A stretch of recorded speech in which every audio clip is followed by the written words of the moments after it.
Reading well is an important part of doing research, but there are different ways of reading. In this presentation, we'll discuss comprehensive reading strategies, which are needed to read any source material you plan to use for research. The first strategy, reading for content, is well known to all.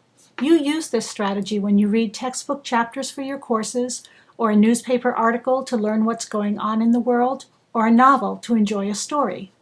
With this strategy, you are concentrating on what the text you are reading says, for reading for content. The second strategy, reading for genre and style, looks at how the text you are reading is designed. The third strategy, though, reading for context, is the most important of all. When you read for context, you are trying to understand how the text fits into the world.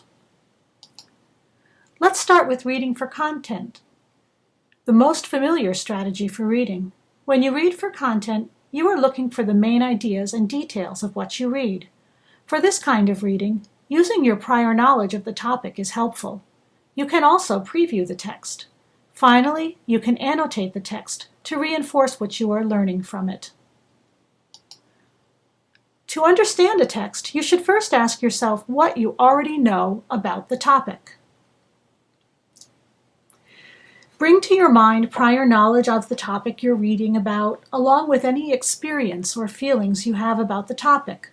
For instance, if you are reading an article on how to study, you'll think about what you already know about studying, from any text you've read previously, and from any experiences that you've had studying. You'll also think about how you feel about studying.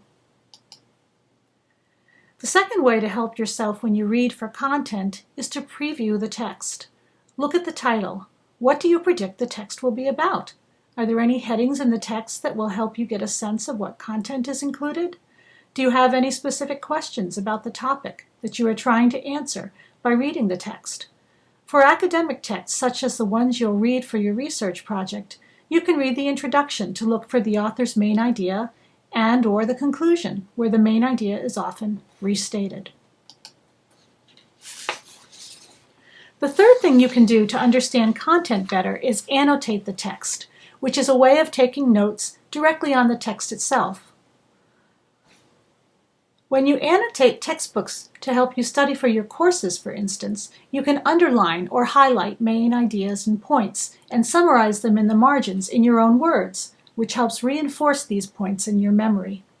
These kinds of annotation are objective annotations, because they simply highlight or restate what is in the text. Another kind of annotation is a subjective annotation, where you engage the text in a dialogue. You might, for instance, note any questions that arise about what you are reading. You might elaborate on an idea in the text by connecting it to something you already know, writing out an example that illustrates the idea, or critiquing the idea if you disagree with it. A second level of reading is to read for how the text works on the reader. What type of text is it? How is it structured or organized? And what is the text style?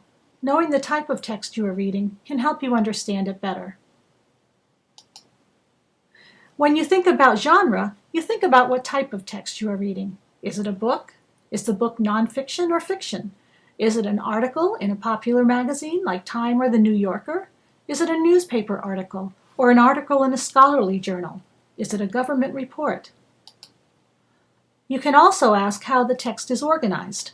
Is it in a research article format with an introduction, method, results, and discussion section? Does it present a problem, then give a solution? Is it organized by cause and effect, where it looks at the causes of the topic it is describing?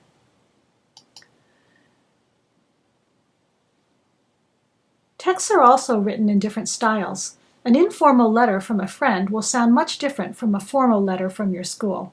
A text sent by cell phone will use abbreviations and shortcuts, whereas a paper you write for school should not. Is the language of the text you're reading highly technical?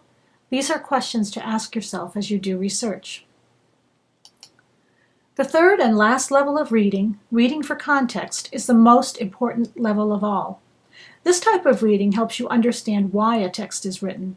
To do this, you have to ask yourself about the text's purpose, audiences, and circumstances of production and use. People write text to do things in the world. When you read a text, ask yourself who the author is and why that author wrote the text, who the audience is and why they might read the text, and what were the circumstances of the text production and use.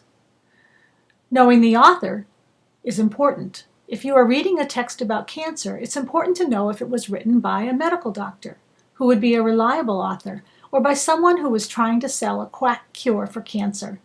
Ask what the author is trying to accomplish. Does he or she want to inform you about something, change your mind about something, sell you something, get you to do something? Authors write for readers. What intended audience does the author appear to be writing for? Mothers, doctors, children, engineers working on a project? And why would this audience be interested in what the author is writing about? Finally, what are the circumstances surrounding this text? When was it published? A text written in 1900 will be different from one written in 2010. Where was it published? What was going on in the world or in the particular situation when the author was writing? So let's review. Reading, especially when you are reading for research, involves much more than simply figuring out what a text is saying or reading for content. You also want to think about the genre or type of text along with its style and organization. Finally, and most importantly, think about the context of the text. Knowing its context helps you understand how a particular text fits in the world.